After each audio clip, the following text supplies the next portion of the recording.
You are about to watch Plerud by Pastor Chumdi Ohahuna. As he brings to you a message from God's Word, that will build you up and make you complete in Christ Jesus our Lord. Jesus said in the book of John chapter 15 verse 8, "Herein is my Father glorified, that you bear much fruit, so shall you be my disciples." We pray that as you watch this teaching you will receive the empowerment to bear much fruit in Christ. Now listen. Every promised land comes with a fight. Are you getting me? Every promised land comes with a fight. Without a fight, you cannot take your possession. Now God told the children of Israel, say, "I've given you Ammon and Sihon for your possession." He says, "Contend with them in battle and possess the land." So before I've given it to you, but for you to have it, you've got to contend in battle. No promised land comes on a platter of gold. Every promised land comes on a platter of battle.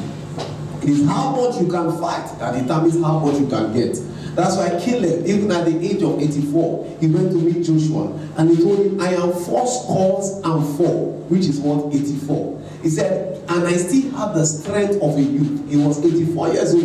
And he said, "I still have the strength of a youth." In other words, I have the strength of a 20-year-old man. And he said, "Give me this thing, the mountains that my father Moses promised to us." 84, he was still looking for fight. By 84, by right, you should be resting. You should be sitting down and your grandchildren surrounding your table, and you have to be telling them bedtime. So you're telling them, when we were 20, we fought. When we were 30, we really fought. I'll tell you the story of Jericho. I and Joshua, we went to fight Jericho. By that time, you're supposed to be telling them the stories of Jericho, the Amalekites, and that. But that was not what he was doing at 84. At 84, he was looking for more fights. There were still some mountains to take. He had to take the mountains at 84. And when God says possess the land, the word possess in the original Hebrew is not as it were possess. When you say possess, it just means to take. But the word possess in the original Hebrew is the word dispossess. That means somebody is possessing it. So you have to remove that person from their possess it. You have to dispossess it from the person.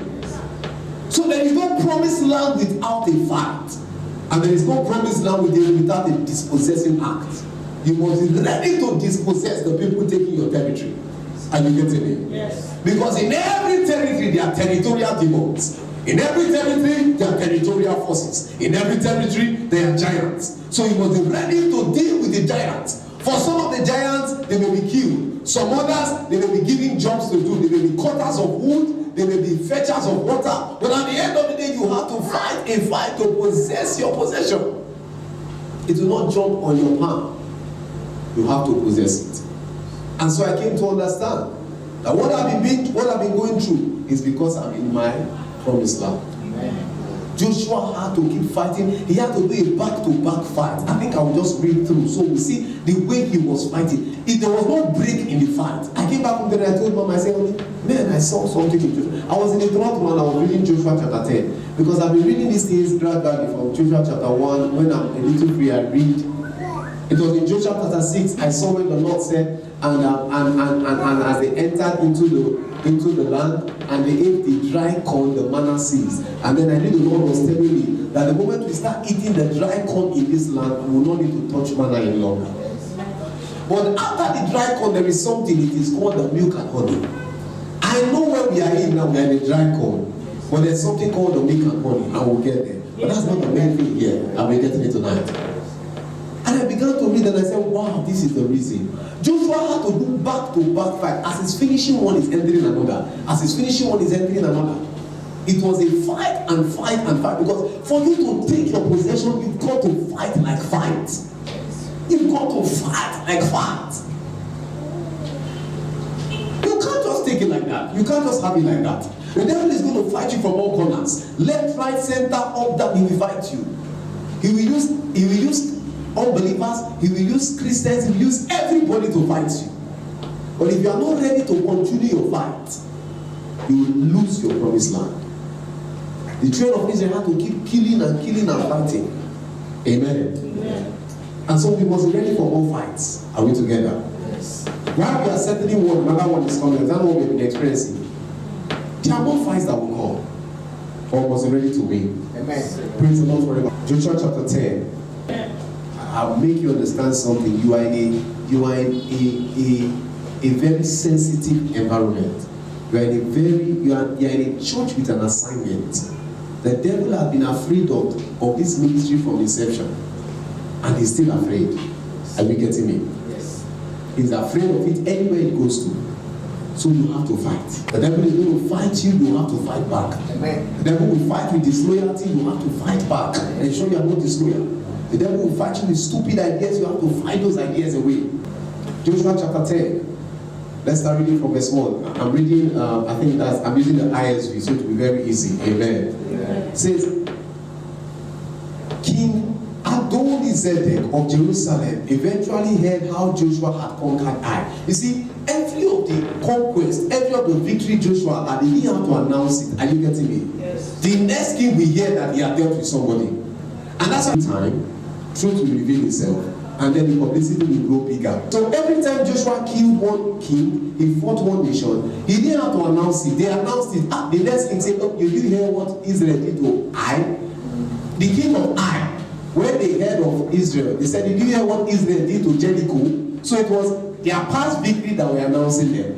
Are you getting me? Yes. So for every of our triumph will be announced. Amen. Are you getting me tonight? Yes. Every of our triumph will be announced. Amen. Whether they like it, either they do it positively or negatively, but the truth is that they are announcing us. Yes. Are you understanding me? Yes. If they do it negatively, time will vindicate us. Yes. I've been praying a prayer together and been saying, God, vindicate me, oh Lord. David prayed that prayer, Lord, vindicate me. It takes time for vindication. Amen. And you leave time to vindicate. Sometimes it may be 5 years. Sometimes it may be 10 years. Sometimes it may be 12 years. But in the fullness of time, everyone who has followed God will be vindicated. Says King Adoni-Zedek of Jerusalem eventually heard how Joshua had conquered Ai, utterly destroying it, doing to Ai and his king the same thing that he had done to Jericho. Are you getting it? The same kind of victory. And his king. And how the inhabitants of Gibeon had made peace with Israel and were now living among them. That Gibeon story, I don't want to say it now, but it's a beautiful story. Very beautiful story. But when the time comes, we'll talk about it. Amen. Amen. So they were terrified, since Gibeon was a large city, comparable to one of the royal cities, was larger than Ai, and all its men had been warriors. Are you seeing that? Yes. Now Gibeon was a large city.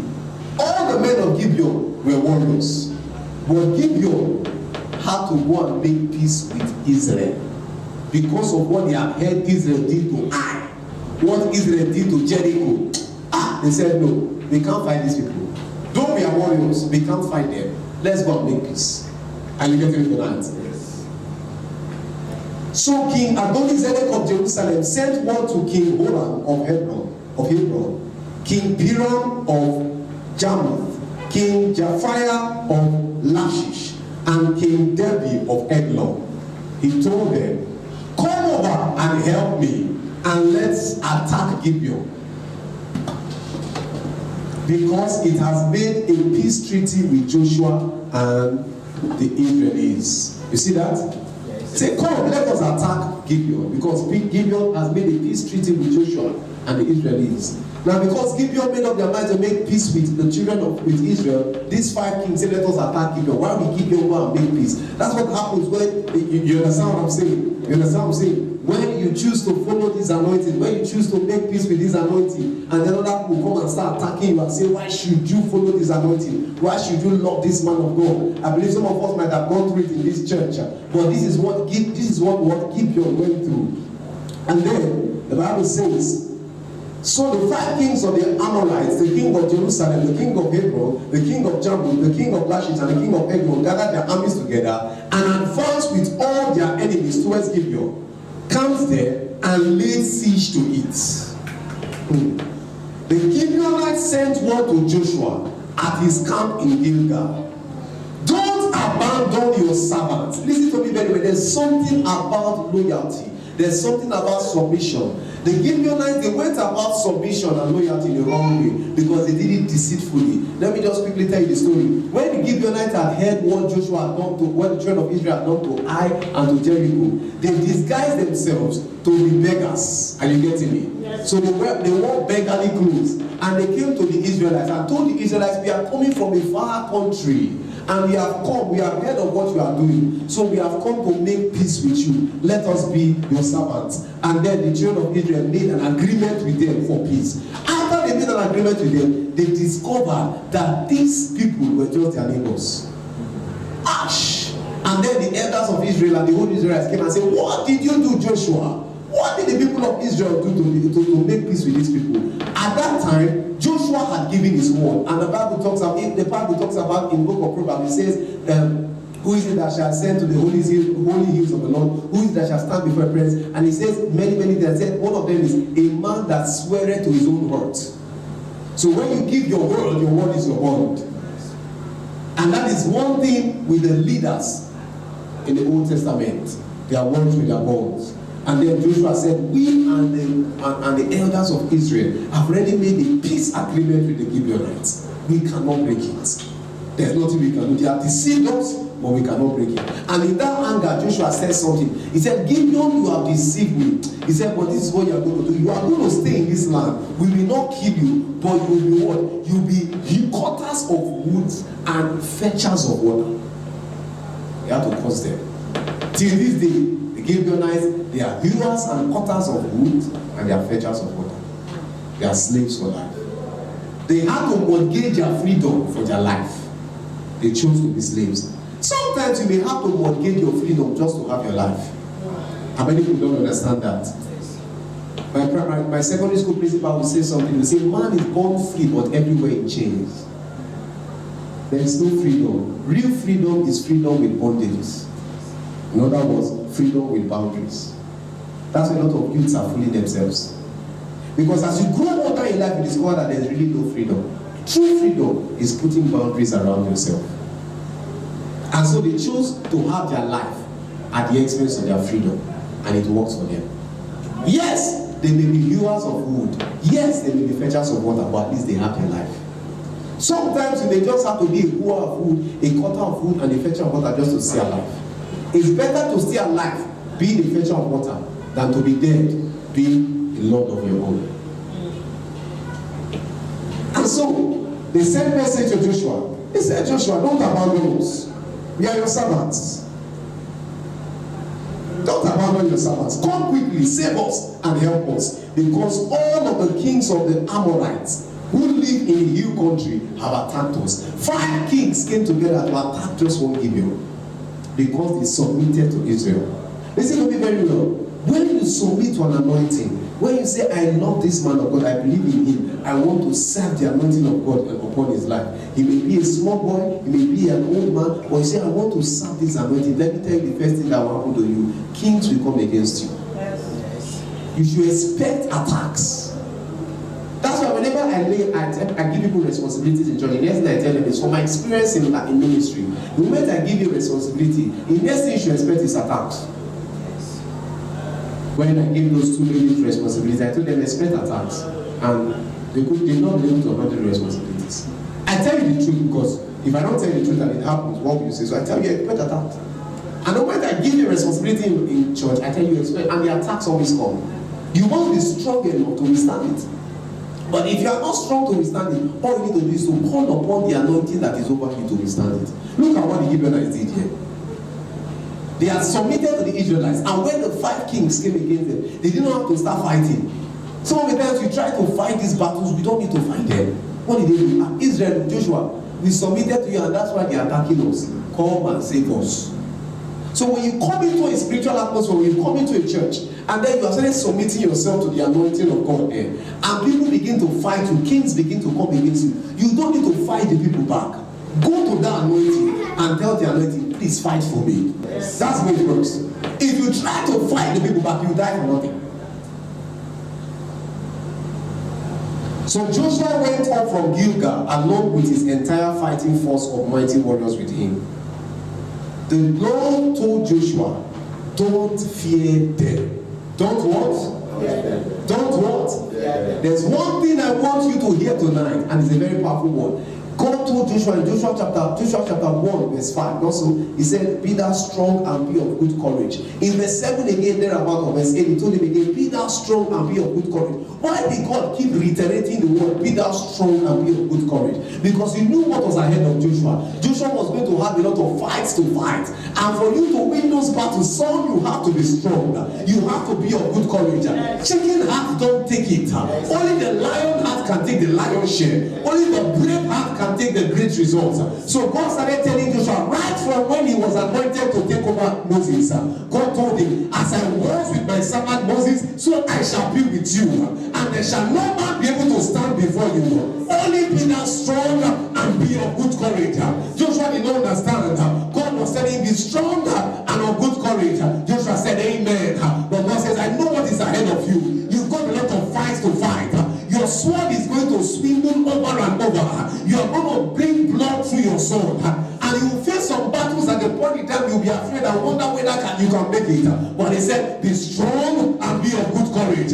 Because the battles ahead of you, they are not yours to fight. They are the Lord's. I think it was in Joshua chapter 3, when they camped in around Jericho. The Bible says, and that night, Joshua saw a man with his sword drawn out.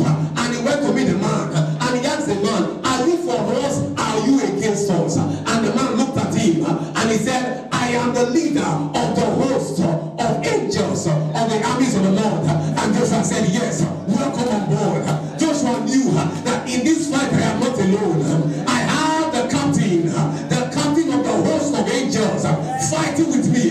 When the Bible calls God the Lord God of hosts, when you hear the Lord God of hosts, you just think it's only the angels. But when the Bible says the Lord is the Lord God of hosts, it talks about the host of every fighting devices and every fighting organisms and every fighting creatures, angels inclusive.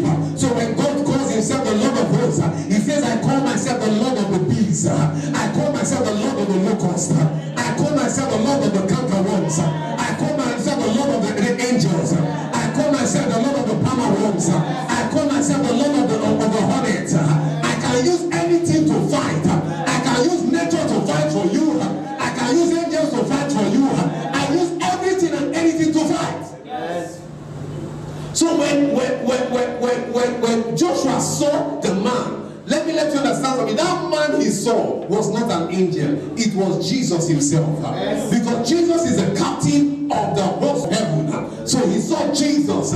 Jesus appeared in the Old Testament, but not in the fullness of Jesus. He appeared at most of the time in the person of a man. And the Bible says, and a man, when you see the word a man there, he's talking about Jesus. Joshua saw Jesus there, and he knew, yes, I have won this battle. I don't know what the battle is that we are facing tonight, but I've got a word from you. The Lord of hosts is here with you. The captain of the host of angels and the host of armies is here with you. You've got to see him tonight. You have to recognize him tonight.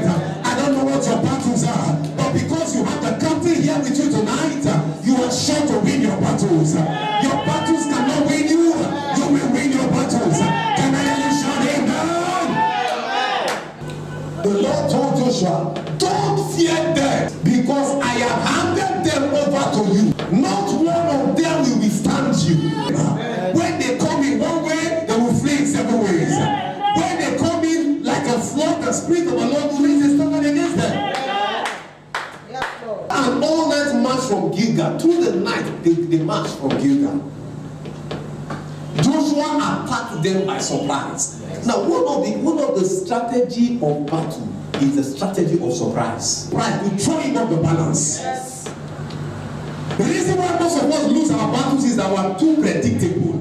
You must learn to take your enemy to your territory. Because in your territory you have victory, you have power. Listen to me very well. There is something called territorial power. If you look at animals, they believe in territories. Look at lions. A lion has territory. So you see 2 male lions fighting for territory. They fight and fight. The one wins the other, and the one that wins gets the territory. If you meet a bull mastiff on the road, it's as good as a puppy. It's as good as nothing. A big grown bull mastiff dog is as good as nothing on the road. But when you meet it in his house, it is in his territory, it will bite the life out of you. So we have surprises in your pocket, and no surprises. Say they attacked them by surprise. Say, verse 10 says, the Lord threw the Amorites into a panic. Tonight, the Lord will throw your enemies into a panic in the name of Jesus. Right in front of the army of Israel, which then slaughtered many of them at Gibeon. The Israeli army chased them along the road that goes up to Beth-horon, striking them down as far as Azekah and Makkedah. While they were fleeing in front of Israel and descending the slope of Beth-horon, the Lord rained down huge hailstones on them as far as Azekah, and they died. See, this is to me very well. Everybody who has said, see, I don't have enemies. Me, I love people. Those of you who have been with me, I love people. But if you choose to be my enemy, as many of those that choose to be your enemy, the ones that your sword will not kill, the hailstone of Jehovah will kill them in the name of Jesus.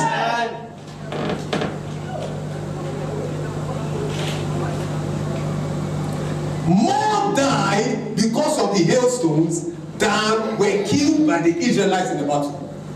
So God killed more people than the Israelites killed. Tonight, you have fought some battles. You have killed some enemies that have stood up against you. But I want to give you good news tonight. God will kill more enemies for you than you will kill in the name of Jesus. Later that day, Joshua spoke to the Lord while the Lord was delivering the Amorites to the Israelites. This is what he said in the presence of Israel. Sun, be still over Gibeon. Moon, stand in place in the Ajalon Valley. So the sun remained still and the moon stood in place until the nation settled their score with their enemies. Tonight I pray, everything that has to stand until you settle your score with your enemy, they will stand in the name of Jesus. God had to honor the word of Joshua. The sun stood still and the moon stood still. Why? Because the Israelites had to finish their enemies. And because of that singular event, one day was lost in time. One day was lost. Only one man caused a full day to be lost in time. That's the reason why you have a leap year, because of Joshua. Until the nation settled their score with their enemies. This is recorded. Is it not? In the book of Joshua, the sun stood in place in the middle of the sky and seemed not to be in a hurry to set for nearly an entire day. The sun was not in a hurry to set. Anything that is in a hurry to move, it will stay till we get what we want. There has never been a day like it before or since, when the Lord listened to the voice of a man, because the Lord was fighting on behalf of Israel. After this, Joshua returned to the camp of at Gilgal with the entire fighting force of Israel. Meanwhile, the 5 kings had fled and hidden themselves inside the cave at Makkedah. Their armies were killed, but the 5 kings, they ran. They went to hide in the cave.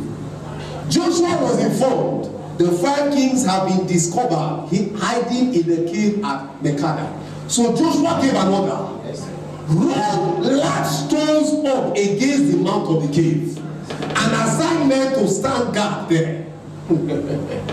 But don't stay there yourselves. Instead, pursue your enemies and attack them from behind. Don't allow them to enter their cities. Who retreated into the fortified city. So they killed them and killed them. When they entered into their city, where they were fortified, they destroyed them and they scattered their city. The entire army returned safely to Joshua's encampment at Makkedah. They returned what? Safely. When we kill all our enemies, we will be safe. Yes. No one will speak as much as a single word against any of the Israelites. Then Joshua gave this order: unseal the mouth of the cave and bring out these 5 kings to me from the cave. We believe you have been blessed by this teaching. We invite you to watch more teachings on Plerud by Pastor Chumdi Ohahuna. You can subscribe and watch our YouTube channel for more videos or listen via Grace Life podcast on Anchor FM. Grace to you.